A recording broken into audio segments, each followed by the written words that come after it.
Hey, it's Kamon Reynolds, and I wanted to do a small introduction into this video. This is a video of us talking about nutrition in the Northeastern Kentucky Beekeeping School. And I just want to say thanks to all the folks who work to put this on. These events take a lot of work. The main folks that put it on were the Licking River Beekeepers Association, and they really took care of Laurel and I. I thought it was really well organized. There was about 230 to 250 people there. Just great atmosphere, nice vendors. It was a very pleasant experience. The audio quality in this video is not the best, just the way the rooms were situated. Folks could hear me, I think, pretty well live, but just the way it bounced around was a little rough on the camera. We're hoping in the future to be able to invest into a mic that I can wear that will be able to go to the camera, and that'll make it much better in the future. So we're going to try to work on that before too long. But if you have any questions about anything in the video, then leave it below, and there's going to be more from this class upcoming. Thanks for watching. But we're not going to do anything with these electronics and gadgets here because Laurel will attest that I am terrible with anything that is technical like that. Laurel does all the tech stuff around our house. Most of my friends tell me that I'm not much of a man because my wife puts the metal roof on my house, installs the water heater, installs the fridge. She does all of those things. She can blacksmith. She can make any man look like a fool. But the way I look at it is it takes an amazing man to land a woman like that. I'm sticking to that story. So, without further ado, we're going to talk about feeding your bees and nutrition. Not just about feeding bees, but a lot about nutrition. So this, I think, is one of the most underrated, under-talked about topics in beekeeping. We talk about honey production, we talk about all these awesome things, and we even talk about Varroa more these days and trying to deal with the pests in the hive. But we don't address nutrition often enough, and it varies from year to year. Here in Kentucky and Tennessee, we have dearth periods where we go times without nutritious pollen or no pollen, and without nectar. Both of these things are very important. Nectar is very stimulating to the colony, is good for the bees. You got to have some fresh nectar coming into the hive. But sugar syrup can help ease the stress of the colony a little bit, but it's not the same. Feeding supplemental pollen, artificial pollen, I should say, like Ultra Bee or AP23 or any of those products, does help alleviate stress, but it is not the same as good pollens. There's a lot of diversity, though, within the pollen world, though. Your bees can be bringing in pollen, like, oh man, look at all this pollen coming in July, but if you've got a cornfield nearby and it's all coming in from that corn pollen's worthless. The bees bring it in because they're desperate. That's why in wintertime, they're bringing in chicken feed, they're messing with bird seed feeders, they're messing with sawdust sometimes. It's because bees are a very productive, active bee. They don't know when to stop. That's why they're such great honey producers. It's because they don't, like, all right, we've got 40 pounds of surplus here. This is going to be enough to go through winter or whatever the colony needs. In spring, like, you know what, we really don't need to produce 100 and something pounds of surplus honey. We had colonies this year that produced 140 pounds, and we only had a handful that did that. And that was, we took the 140 pounds, and then the bees still had enough to go through summer. Those colonies did very well on what we left them, so those were very productive colonies. If the bees didn't have that tendency, we wouldn't be able to produce honey. We wouldn't be able to produce pollen. I think, again, getting back into kind of the pollen nutritional side of things, which is primarily pollen and those fats and proteins and macro and micronutrients, we don't talk about that enough as beekeepers as well. Pollen is a very valuable product. I think it is very underutilized in the human diet. Now, we don't want to take too much pollen from the bees, but in our YouTube videos, we're going to be using multiple pollen traps this year. I'm going to be using them not only for my personal health, because I'm trying to stay healthy, I like to eat healthy, but also we harvest that pollen and we mix it into our pollen patties, so when we're raising queens during the periods in summer where there's not natural diverse pollens, we can get that healthy natural nutrition into our queens. Queens are amazing. The developmental stages of the queens are really mind-blowing. If this doesn't show you that nutrition is important to the bees, nothing will. So it takes 21 days for a worker bee to develop. From egg to emerging from the cell. 24 days for a drone. The queen is by far the most important bee in the hive. They're all necessary, but she has to put out a ton of eggs at a time. And it takes a ton of nutrition to be able to do that. She only has 16 days to develop. So she does it in a fraction of the time the other two do it, and she is a fully fertile worker. For those of you who don't, I said worker, queen. But she is raised from the same egg as the worker bees. The only difference is nutrition. The queen is not fed certain things that the worker brood is, and then she's also fed better things. And I don't know all there is to it. I'm not sure we fully understand, even the scientists fully understand the nutritional side of things. But what we do know is that the queen only has a handful of days that all that nutrition, that royal jelly goes into that cell. And not only does it make her a fully developed female that is amazing and beautiful, it makes her do it in a fraction of the time as an infertile worker bee. So nutrition is very vital to the colony. We also know through research that summer bees usually live a week or so shorter than spring bees that have all the diverse pollens. I think, personally, in spring, the reason it's so good is we have hardwood pollens. You have a lot of diversity, though, as well.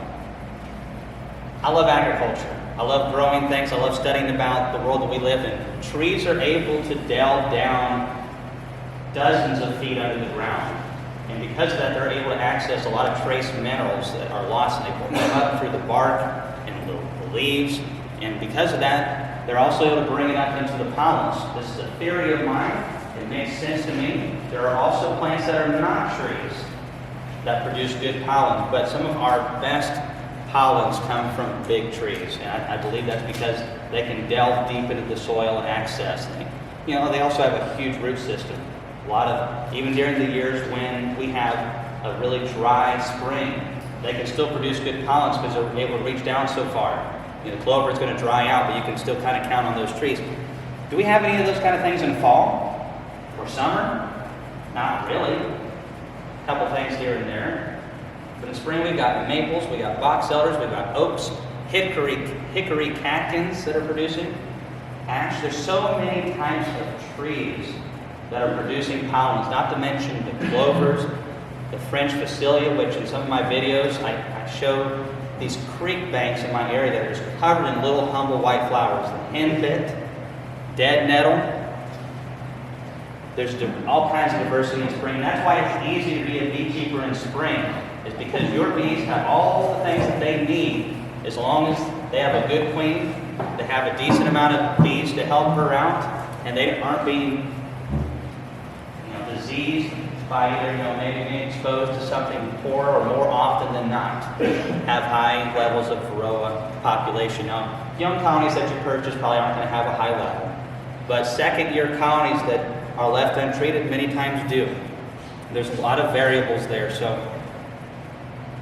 when it comes to the nutrition and the mites, my next talk is going to be on the mites more, but I'm going to talk about the mites just for a second. They really are a combination because the mites are feeding on the nutrition of the bees. So in summer in my area, and this is something that it's not cutting edge, it's just not talked about a lot in my area. I don't know why. But after June, my bees start robbing one another. And they do this because, again, they have that tendency is that enough is not enough. They need more. Whatever they can do for the survival of the colony. It's really all about survival. It's not greed. It's just they are programmed to work themselves to the point of death. So if you have this period in June like we do, it might be a little later here in Kentucky and other places further north, bees start robbing one another. That means that they're lacking in something. You could be doing the exact same things in my area in April and May, like leaving out a frame of nectar for a couple minutes from a colony or a frame of honey.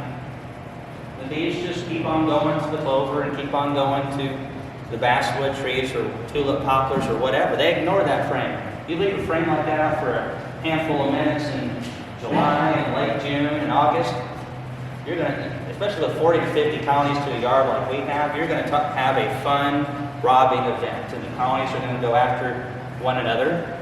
And it's not fun. It's one of my least favorite things in beekeeping besides putting in wax foundation and wiring that in. Woo, that's fun. And painting, don't like that either. But robbing season for us is the hardest part. Many people talk about winter as, oh, winter's rough on bees. It's really not that rough on bees. I know that's not what a lot of people say, but if the colony goes into the winter healthy with enough nutrition and they're not being eaten on by Varroa mites, they're going to come out of winter doing well. Especially in Tennessee. I get a lot of people that say, oh, my bees died because it got so cold here in Tennessee. I'm like, we didn't even have winter yet in Tennessee yet, hardly. We've had a couple days. It's very mild. And I know too many beekeepers that are in areas that get in the negatives constantly. And they get feet of snow. And they do very well. But it comes down to fundamental beekeeping. You have a good queen in there. Do they have the nutrition that they need? Are they pretty free of mites? Or do they have some other type of disease problems? I really think it comes down to those fundamentals. And almost every time that we lose a colony, I can point to one of those three things. Many of our losses come from queens. I know of 2 colonies this year that we had a super seizure in October, and neither one of them made a queen off of the virgin. They still have queens in there, but they're virgin queens, and they're laying drones because they never got mated. After a while, they will not go on a mating flight. And so we're having to deal with that. Things happen in the bee yard. I think we all need to understand that. Getting back to the nutrition though, things happen with nature. I mentioned this earlier. Not this last fall, but 2 falls before, we were putting on honey supers in fall on our big colonies because they were backfilling the brood nest. And queens were running out of space. We actually lost some fall swarms. Of course, these were really robust colonies. The smaller colonies, they were good. The last 2 years, this last season, we had about 9 or 10 weeks without any rain. Nature cannot provide good nectar and fall pollens without being fed itself. The goldenrod, the winged stem, horse mints, all these different things, they have to have moisture in the ground to be able to produce those things. So it's an interesting cycle. But what do we do if we don't have those things available? As beekeepers, we need to understand what to look for. We also need to know what we can use and what to watch out for. I get jumped on a lot for feeding pollen patties because that is a no-no in small hive beetle country. Well, let me tell you, I believed that for years. And some of the people that are pretty prominent in Tennessee education are pretty upset that I do YouTube videos of feeding pollen patties during summer and different times of the year. Well, it works really good. And it can work. There's a lot of variables there. You can't throw a 2-pound pollen patty on a 5-frame nuke. You cannot. Well, you can. Small hive beetles would be all in there. On a 5-frame nuke, we're probably looking at a hamburger patty size. 1/4 pound, maybe a little bit less. We use feeder rims. We use things to give bees good access. And there's a difference between a 5-frame nuke that has 2 frames of bees and a 5-frame nuke that has 4 to 5 frames of bees. And there's a lot of variables out there. I'm trying to, through our videos, kind of show you those things. There's only so much that you can teach in a class like this. There's only so many things you can do through a YouTube video. Experience. But if you throw a pollen patty on and you're concerned about small hive beetles, err on the side of too small. Then come back and check in 3 days. Now, some people ask us, do we ever have any small hive beetle larvae get into the pollen patties? And the answer is absolutely. I was checking one the other day. It was 40 degrees outside. There were small hive beetles in that patty. There were probably only about 8 or 9. Bees weren't able to get to those eggs. Colony was strong. It's about 16 frames of bees. I left it alone. They'll kick those larvae out. I think many of us think that small hive beetles will take over a strong colony. I've never seen that before. The colony's healthy and strong. They are going to kick butt and they're going to take names. That's in regards to yellow jackets. That's in regards to wax moths. Small hive beetle. The only thing that really affects strong colonies that is a physical creature type pest is Varroa mites. They love healthy, strong colonies because that's more food, that's more breeding for them to be able to do in the cell. That means more nutrition, all that stuff for those mites. But pollen patties, feeding those can be extremely helpful on young colonies. Let's say you catch a swarm in June in my area. That is a terrible time to catch a swarm. The old saying, I can't remember exactly how it goes. Swarm in May is worth a bale of hay. Swarm in July is not worth a fly. Swarm in June is worth a silver spoon. I said that wrong, but something like that. But basically, back when those sayings were made, they did not have pollen stuff. Sugar was hard to get a hold of. And some people are like, well, I don't want to feed white sugar. That stuff's bad. For the human body, it is not good for you. White sugar is very hard on your system. That's why honey is superior. Your body doesn't have to break down honey. It goes straight to the bloodstream. White sugar, you have to actually use a lot of energy and minerals from your body to break it down. And because of that, it wreaks havoc on the human body because it is stripping us. That's why you need to eat more honey. That's why we need our bees to be healthy so they can help us out and we can help them. And if you haven't tried those honey caramels that Laurel makes, we've got a video on that. Man, those honey caramels are good. You can eat too many of those, you can get sick on those things. It's only because after, the first dozen you're fine, but the second you start working on the second dozen, it starts wearing on you a little bit. You can literally get a buzz from those things. A little bit of pecans and chocolate. But if you, getting back to that swarm, if you catch a swarm in June and it doesn't have any resources, you don't have any comb to get it, they've got to draw a comb out, and you don't have any nectar or pollen coming in, do you think those things are going to build up and be ready to capture that fall pollens? They're not. Okay, sorry. So they've got all of summer in my area, about 2.5 months between the last bit of flow to where we get to the fall flow. And if the fall flow is good, things do pretty well, but it's not diverse. I mean, pretty much all of it's from the ragweed, the wing stem, which is also called the golden honey plant. It's from the goldenrod. It's from the aster. There's a couple other plants, but there's not that many in springtime.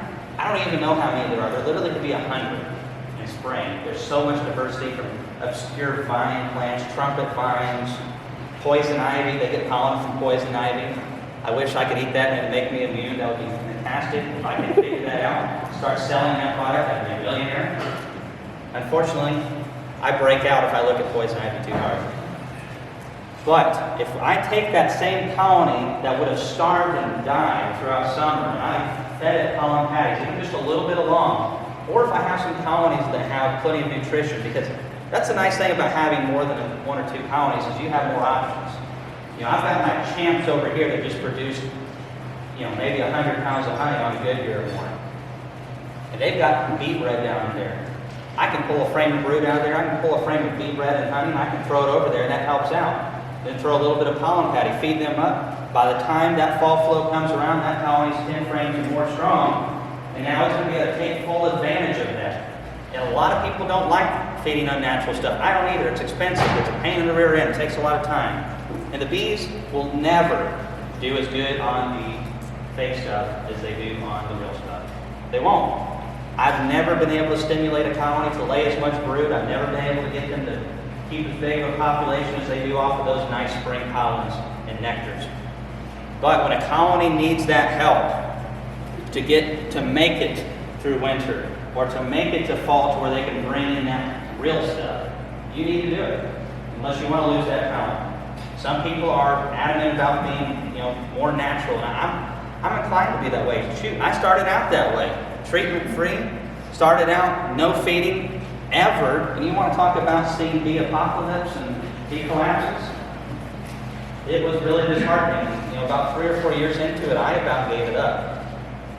I had a lot of other things going on with the organic farming and stuff that we were doing, and raising free-range chickens and things, and I thought, man, I just can't get these bees alive. I've got to put my money into other areas because I just keep blowing it. Well, once we started tackling the Varroa mites, and then we started even taking it to the next step and tackling the nutrition, we started seeing much, much different results. And some of you may watch our videos, the Package versus Do Challenge. Like I said earlier, we started off with 5, 3 commercial, 2 of our own dukes. We have 7 colonies right now, and I just checked them, I think last week. All of them are still alive. Now, are all of those going to come out of winter and produce 100-pound crops? I'm hoping so.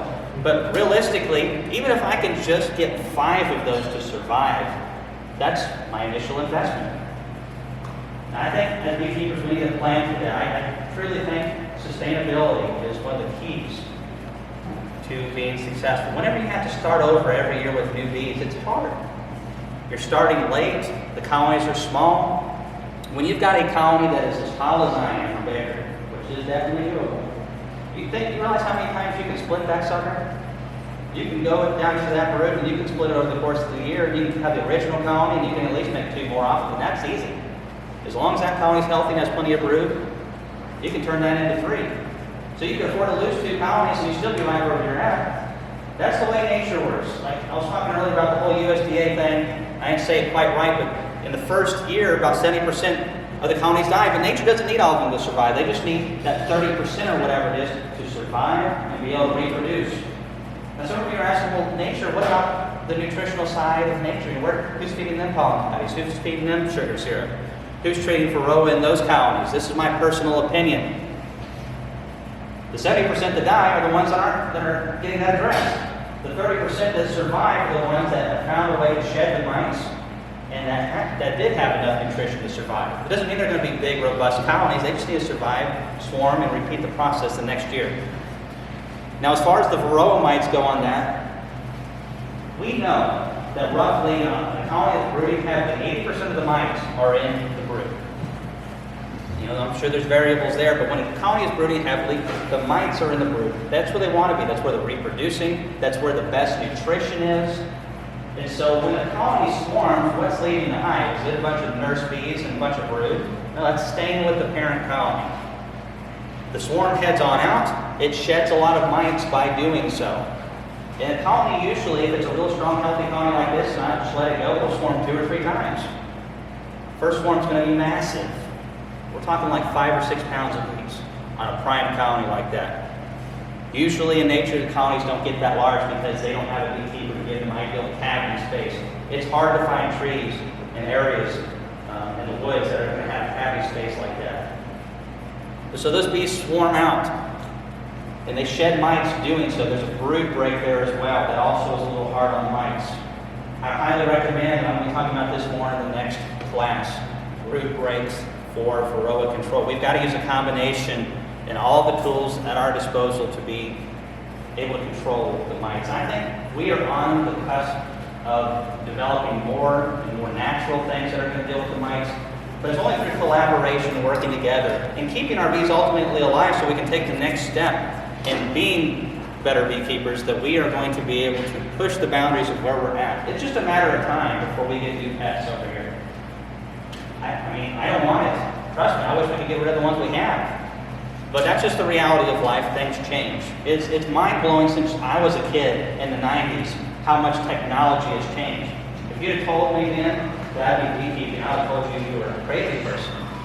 And then on top of that, if you'd have told me that people were watching my videos in Greece, in the UK, and Australia, and Canada, I would have told you, you're insane. And my mom would have probably cried because she didn't want me to become a beekeeper.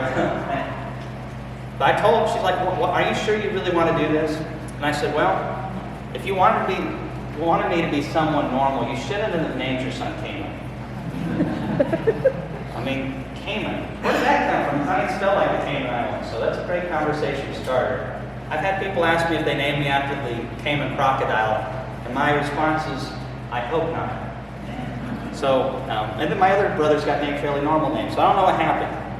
Weird guy with a weird name, but back to nutrition. Pollen patties, there's so many different types out there. I prefer Ultra B because it's close and it's cheap. I've used AP23, it worked good for me. I've tried other products as well, but Ultra B, in my experience, is my favorite. A lot of it has to do with the price point that I can get it at. The recipe that I like to use, I've got YouTube videos on it. I'm going to try to remember really quick. So it is 28 pounds of Pro Sweet, which there are things that you can do to make your own syrup. We've got a video on that. There's also other products out there. Some people use high fructose corn syrup. I prefer not, but I know some successful beekeepers that do that on their supplemental feeding. A lot of people are like, oh man, that's genetically modified, it's going to be bad. Hey, I don't like a lot of stuff like that. I don't want chemicals in my water table. But the reality of it is life is a lot more complicated than we think it is. One of the farmers near me is my best honey production yard. I mean, every year just blows out all my other bee yards. He sprays Roundup within 6 feet of my hives every year. And I know he's going to do that. I don't cover my hives. It works fine. So, I mean, a lot of people jump onto these things like, oh man, these chemical companies are killing the bees. And sometimes they do, but it's more complicated than just everything is evil all the time. And we've got to think a little bit more broad-minded. I don't want this stuff in the soil. I don't want it in my beehives. But then again, I know this friend of mine, he's a good farmer. He works hard. He's just trying to make a living. And there's got to be a balance. There's got to be a balance. I hear this excuse all too often. I lost my bees because my neighbors sprayed their fence row or something with an herbicide. I find it's actually pretty gentle. And I'm getting off of the nutritional side of things. I'll hop back onto it real quick. But just keep in mind, life in adulthood is very complicated. I know most of you know this more than I do, but beekeeping is pretty complicated sometimes. When it comes to the feeding the patties, let's just get back to the recipe. So, yeah, using the Pro Sweet is 28 pounds. Then I'm going to use 15 pounds of Ultra B or AP23 or some protein supplement. And then there's going to be 6 pounds of sugar. Now, it's very easy to tweak that recipe. If you want it a little bit more loose, you just add more syrup and less sugar. If you want it a little bit thicker, then you're going to add more sugar and exchange some of the Pro Sweet. You don't really want to tweak the pollen too much because you want the protein quantity to be about the same. If the protein quantity is too low, then the bees aren't going to build up quite right. And there's a lot of variables. So if I've got a big double deep, triple deep colony that's packed with bees, they can take about 2 pounds a week, give or take. It's better to err on the side of caution if you're not used to this, and maybe throw a pound in there and come back in 5 days and see what's going on. The recipe. So we've got 28 pounds of Pro Sweet or a similar product. You can use sucrose, high fructose corn syrup. It's got to be a syrup that is safe for bees. Not all high fructose corn syrup, if you did use that, is safe. High fructose corn syrup -55 is preferred. I've never used this myself, but I know beekeepers who I respect who do. The high fructose corn syrup? It's high fructose corn syrup HFCS-55. It is what is in your sodas typically. Now, I prefer the Pro Sweet product that Man Lake carries. It's you can go to the Kelly facility in Clarkson, Kentucky, and I believe right now it's 35 cents in bulk. I think I can't remember the exact poundage, but it's really not that bad. If you can get a couple of beekeeper buddies to go in with you can get it 35 cents a pound. It doesn't spoil. You can feed it instead of feeding sugar water too. I find that really helpful, but it makes better patties. Now, I've got a recipe. I cannot remember this one. It's a little bit more tedious. It's on my YouTube channel. We have playlists that are organized. You can check that out. But it is a sugar-based recipe. And so if you don't have access to the syrups, you can make a pollen patty with the sugar instead. You have to use a little bit of vegetable oil to keep it from drying out, though, because the difference between granulated sugar is it has a drying effect on the patty. And if the bees don't consume it fairly quickly, it'll get the consistency of like a Pop-Tart. And if it dries out, the bees can kick it out. They don't want it dry. They don't bring pollen in dry. Even though it looks kind of powdery, they pack it with nectar to bring it home. And they store it with honey in the cell, and that's to help sweeten it up a little bit. So I mean, it's carbs, proteins, all of those things. It's powerful, nutritious plant. As far as that recipe goes, you can tweak it as well. Some people want it a little bit thicker, some people want it more runny. One thing I want to try this year, and I think Mega Bee's still doing this, it's another protein supplement. It's ground so fine that you're supposed to be able to feed it suspended in liquid and feed it in a liquid form through a jar with a little bit bigger hole. And that way you don't have to worry about small hive beetles getting into it, and that helps. I'm going to be trying that out this year in videos and seeing how well that works, because it does work very well with a safer way to feed your bees protein and not have to worry about the small hive beetles getting into the patty. Keep in mind, start out feeding smaller patties until you kind of got the art of form. You'll be able to tell after a while what colonies can take what. Also, if the bees aren't eating it, this is actually a great indicator. Beekeepers, professionals have used this for a long time. If your bees aren't consuming food, Like if you have, let's say you have 5 hives, and 4 of them are consuming it like there's no tomorrow, and the other one's not, there's something wrong with that colony. It's a great indicator of problems. Sometimes it's just they're going through a queenless period, they're going through a transition. I find the colonies sometimes that are going through a requeening process, they stop consuming the patties at the same rate they were before. But as soon as that queen comes back and they start breeding brood again and you got protein, they start eating it. Also, if the colony has a lot of viruses, or it's diseased or something like that, and the rest of them are eating it and they have some other issues, they will not be eating their pollen patty much or at all. But usually if they're not taking feed and the rest of your colonies are, then it's not because they have enough. Bees don't know when to stop. That's a great reason they produce so much honey. But that is a good indicator for me when I go to a yard of 40 or so colonies and there's 1 colony or 2 colonies in there that's not consuming things right. That is because there's something going on with that colony. So a lot of times when we go for feeding, we just, that one's eating, we just boom, boom, boom, boom, boom, go through. This one hasn't. Now we do an inspection, an intense inspection on that colony to see what's going on. When do you start feeding? I start feeding protein patties as soon as we pull the honey supers in June. Now even on the big colonies that don't really need it as much, we feed them a little bit. This helps keep the population larger.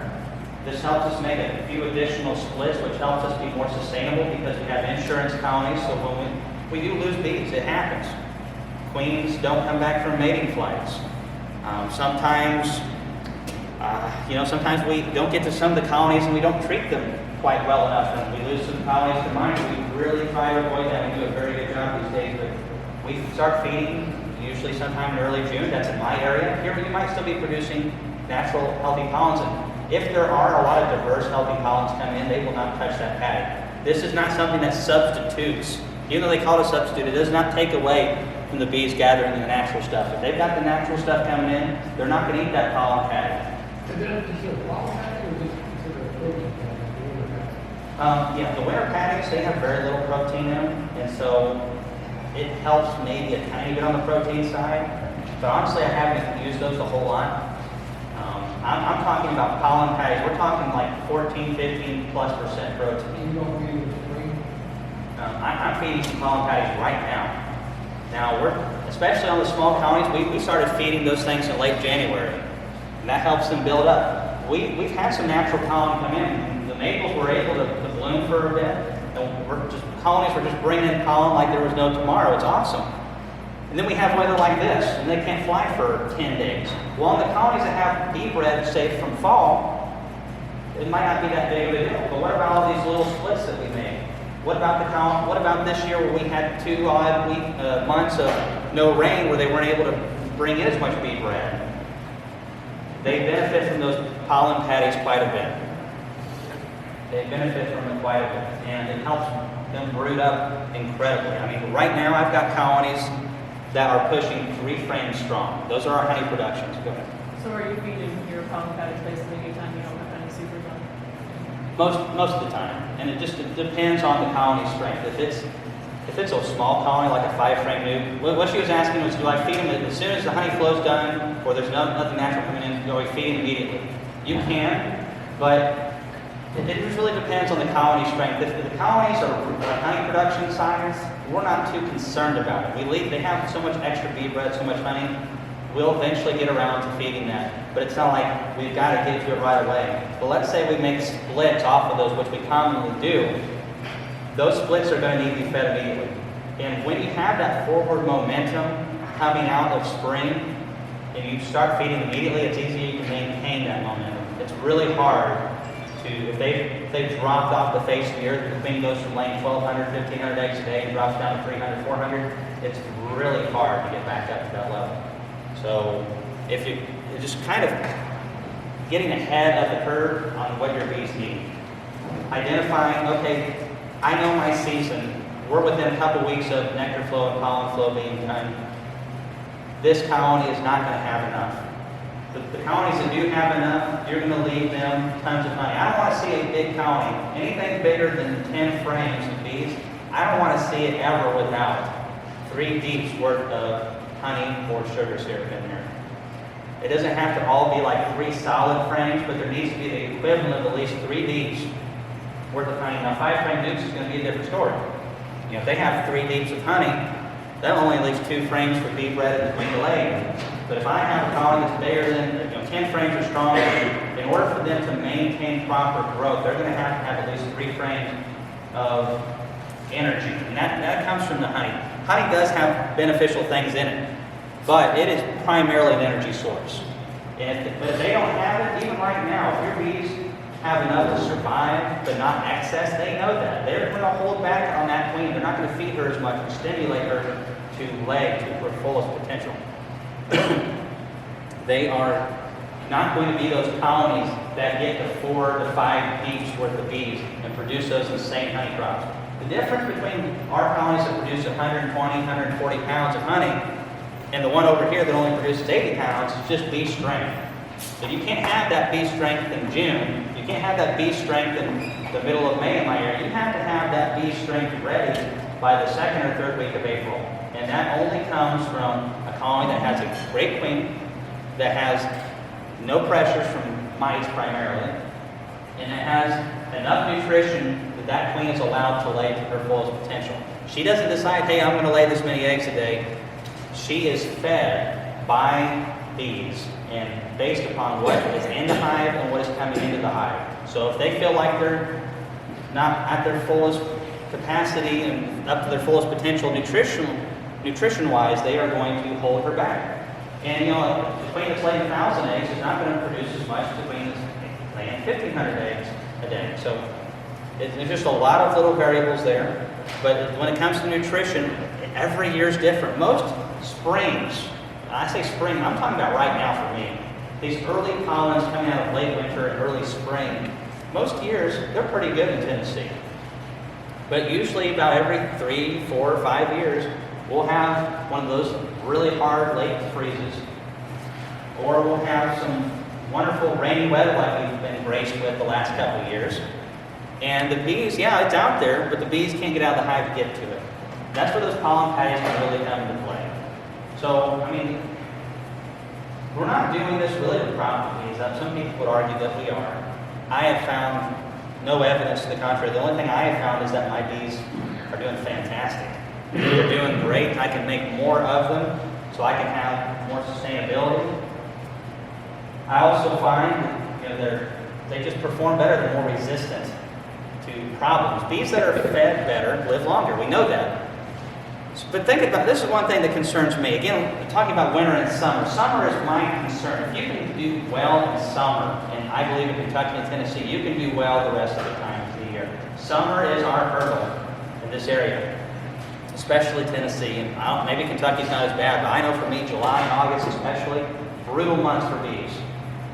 It's stressful. There's not as much nutrition coming in. It's stinking hot. They're still burning up energy. They've got to cool that brood down. They've got to keep it cool.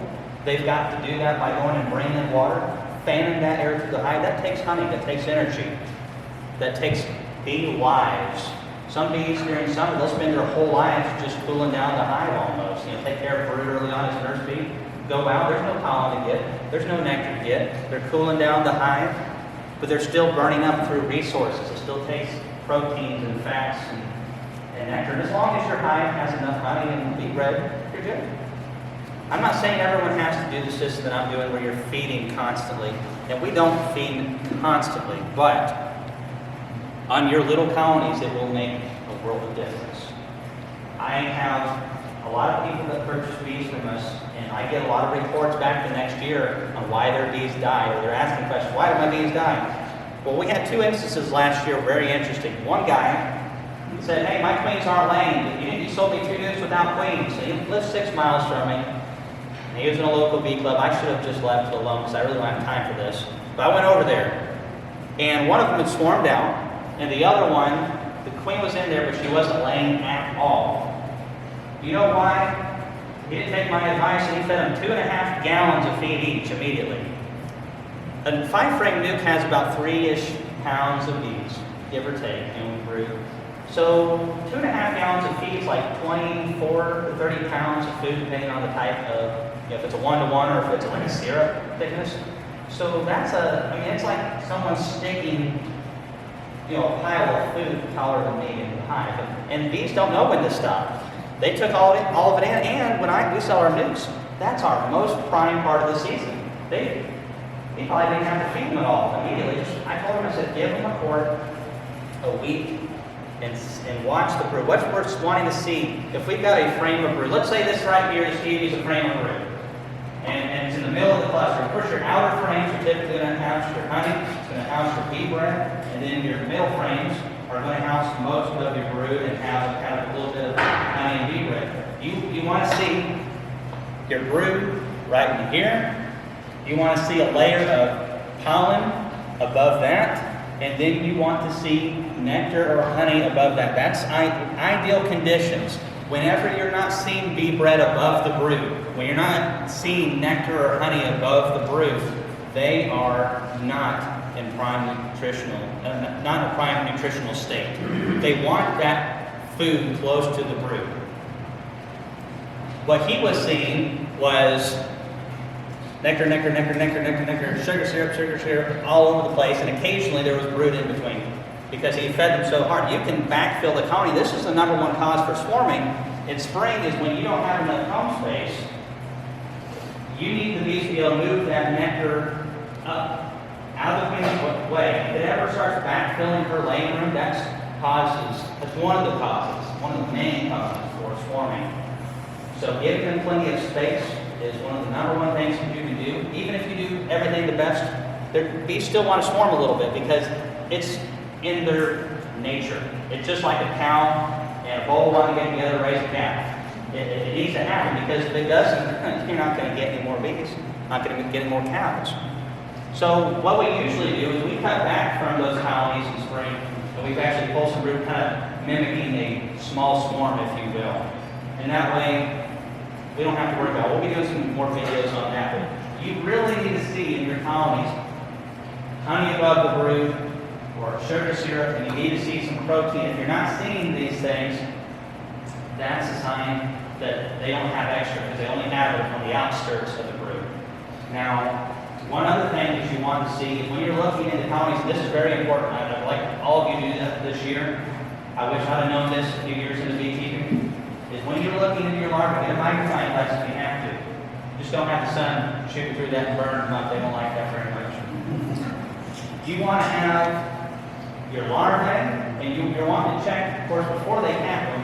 And you want to get them before they're too big. We're wanting to look at larvae that's just a few days old. It's nice if you can see some eggs and then see some stuff that's hatched out of the eggs. And you need to see white. It looks like royal jelly, but it's worker jelly. It's made up a little bit different. You need to see them floating in that stuff. I want you to look at that in spring. I want you to look at that in summer and late summer and see the differences. Because in spring, if you look down there, they're just floating in food. They just have so much. Those bees are going to live longer because of it. You go in summer and they don't have enough, and they're going to have half as much, a third as much. Of course, sometimes you won't hardly even see any jelly down in there. Those bees aren't going to live as long. Their immune system isn't half as good. If you got Varroa Mites on top of that, that colony is going to abscond in fall, and you're going to lose those bees. There's a lot of variables there, but that is the gist of it. That is why the Varroa Mites are such a problem, is they're attacking our bees at the nutritional level. In some years it's easier because when you have a lot more nutrition, you can handle higher mite loads. But on years where the nutrition is not near as good, you're going to struggle a lot more. And that's the way nature is. I bet some years on that USDA average, 70% that perish in the first year. There's probably some years where you get that number where only maybe 30% of first year swarms perished, and it was much higher. But then because the nutrition was good. But then you might have some years where it's actually 90%. Nature swings back and forth with just the environmental conditions of beekeepers. After 17 seasons, I try to keep records of when things bloom. I don't do a good enough job, but I can see big differences from year to year, and it's a matter of time until we get a bumper crop here. It's just a matter of time until we get our rear end handed to us. That's just the way nature works. You either meet the prerequisites for survival, or you're dead. Nature doesn't care about you or me. We live in an area that's very gentle, but if you're in Alaska like one of my friends, if you don't pay attention to nature and you hang around those grizzly bears if you're in the wrong time of the year, well, the bear's going to go through winter really good, but you're not. So it's just 5 minutes? All right. So let's, basically that covers a lot of the nutritional side of things. Just keep an eye on that larvae. That is a big part of it. But make sure that your bees have enough syrup. If they don't have enough honey, honey is ideal. Bee bread is ideal. The real stuff is much better. But if you can get that stuff to help your colonies stay strong and then make it to the next time they can get the real stuff, you're going to do your bees a real service. You're also going to do yourself a service because it's going to help out a lot. I also, by the way, had a beekeeper last year. I almost forgot that story. So one guy overfed his bees, caused one to swarm, the other one backfilled. And the queen wasn't able to lay, so the population stayed small. The other guy, I told him, like, you got to feed them a little bit in their first year during the growth period. It really helps. And you don't always have to, but in my area, typically you do. My buddy in Hawaii, he's got a totally different environment. He doesn't have to. He can produce 300 pounds of honey in Hawaii too. But this other guy, he didn't feed them at all, not a bit. He said they never got bigger than about 7 or 8 frames. I said, yep, that's about the size they get in the honey flow. And then through summer, they're weak, the bees are short-lived. And yeah, the fall flow might have been good, but you didn't have enough bees to capitalize on it. They don't make it through winter. Everything needs nutrition in some form or fashion. Let's take 1 or 2 questions real quick, then we're going to get out of here. Go ahead. When you put your pollen patties in the hive, are you putting them on the top cover or are you going down on the frame? Where are we putting the pollen patties? This really depends. So if I've got a single leaf or just a single box, then we want to stick those on top of the frames, and of course between the lid. You're going to want to have a feeder rim. You can just make like a little 1.5 inch, 1.5 inch rim to go around it. I've got videos on that. This allows the bees to get more access around the sides and the top. It also allows them to guard the patty from the small hive beetles. It's also a good idea to keep those small hive beetles low. The fewer you have, the easier it is for your bees to be protected. Using those beetle blasters with diatomaceous earth works pretty well. Some people use oil, but I'm always spilling it all over the time. I'm all over the place all the time. I get rancid oil on myself. I hate that. There's other things out there like the towels, like the Dynamax towels and other towels out there that'll catch beetles. That'll work, but we're putting them on there. But if it's a big, strong colony that's double deep, I'm sandwiching them between the boxes. That way they can eat it from below, eat it from the top. I'm putting parchment paper in there. I find parchment paper works the best. You can use wax paper on the ones with the syrup, because syrup is hygroscopic, and it actually absorbs moisture. That's why we prefer that recipe over using sugar as the sweetener, because it draws moisture and keeping that patty moist with the bees like it. But that parchment paper is going to help with that too. It also helps protect the patty from small hive beetles to a degree until the bees are able to get to it. But yeah, I've got some videos on how we feed that, but you can do it either way. But the main thing is don't feed too big of a patty for the colony size. Another question? I watched the video all the time. Yeah. Oh, well, some of the videos I'll say, I'm going to post this link up here, and it probably depends on the device, but what it is, whenever you see one of my videos and there's this little icon over here in the corner, you can click that and you can see the video or the link or something I'm referring to. Sometimes it's in the description, sometimes in the comments, but devices vary, so some devices might not pick up on that. I know some cell phones don't either. And, there's not a whole lot I know how to do about it at this point, because when it comes to technology, I suck. So that's basically what it comes down to. So my YouTube channel, I don't really have a website yet. We're working on that. Our YouTube channel is my name, Kamon Reynolds - Tennessee's Bees. And we've got a couple hundred videos. The playlist is the best place to check. You go to the main page, you can check out the playlist, and we have really organized that pretty well. So if you're wanting to learn about feeding these patties, or whether you're wanting to learn about small hive beetle control, we have different playlists, organized sections, so you can find that pretty easily. And we also have stuff on how to raise queens with a 5-frame do. So one more question, I think we got to cut out of here real quick. We'll try to get more questions in the next one. What time is it? Couple minutes, okay. Questions? I've answered it. No, go ahead.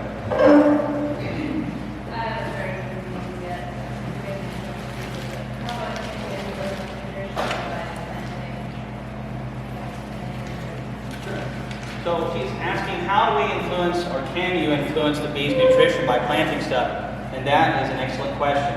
I wish I had more time to talk about that, but it does influence the bees. Now, most people, when they're asking about planting stuff, they're thinking about, oh, how can I boost my honey production? But you have to plant a lot to produce honey. Your bees also have to be strong and ready for it when it produces, but if you just want to influence the bee's nutrition, it really significantly helps. I tell you, some of the easiest plants just to plant in small patches, as far as like Russian sage, lavender, a lot of those herbs really help the bees out. As far as planting more than 1 acre, clover is a good bet, because like clovers like white Dutch clover and sweet clover, a lot of those not only produce nectar, but they produce pollens as well, and it's a good pollen. There's other plants out there as well. The trick is when we need it the most in summer, most things don't thrive very well. It's a little bit harder to get them to produce. Buckwheat also produces a good bit of nectar. I'm not sure on the pollen quality or if it even produces pollen. Some plants do both, some do not. But definitely, if you're just trying to influence and help your bees out, and not actually trying to produce surplus, it helps out a whole lot more. It's easy to do that than actually, okay, we're trying to make a legitimate honey crop off of what we're planting. That's a lot more complicated. But clover is usually a pretty easy bet. Alfalfa is pretty good, but my concern, I would rather have, I have the choice between being able to produce honey all through June, July, and August, or being able to get natural, diverse pollens. I want the pollens. It's going to keep the bees healthier, long-lived. It's going to work so much better. Nectar gives them fuel. It's great, but nothing beats good diverse pollens and keep the hive healthy and strong. All right. All right, everybody. Thanks so much for having me.